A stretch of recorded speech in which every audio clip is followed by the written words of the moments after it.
Halo Sobat Mania, kembali lagi di BRC Official. Ada kabar menarik nih mengenai pelatih kepala PSM Makassar, Bernardo Tavares menyebut, tim membutuhkan tambahan kekuatan dari dukungan saat tim menjamu Persebaya Surabaya. Tim ayam jantan dari timur ini dijadwalkan menjamu Persebaya Surabaya dalam lanjutan kompetisi Super League di Stadion B.J. Habibie Parepare pada Minggu, tanggal 31 Agustus tahun 2025. Dukungan dari supporter sangat berarti, karena PSM akan melawan tim yang berat. Terlebih timnya di 3 pertandingan sebelumnya, hanya menorehkan hasil imbang. Tavares mengatakan, dukungan dari supporter akan memberikan energi tambahan bagi anak-anak asuhannya. Supporter memberi sesuatu yang berbeda.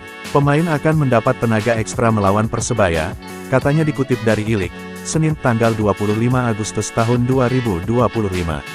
Pelatih asal Portugal tersebut juga bicara mengenai hasil imbang 1-1 di laga sebelumnya melawan tuan rumah Semen Padang.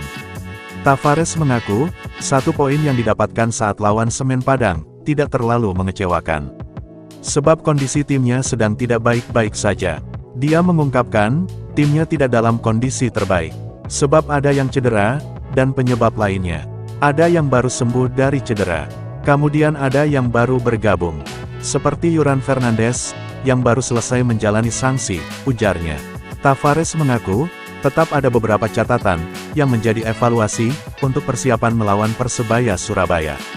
Keputusan pemain kami masih kurang bagus.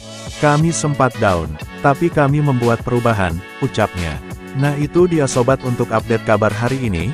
Bagaimana pendapat kalian sobat? Tulis pendapat kalian ya sobat, dan jangan lupa like, komen dan subscribe.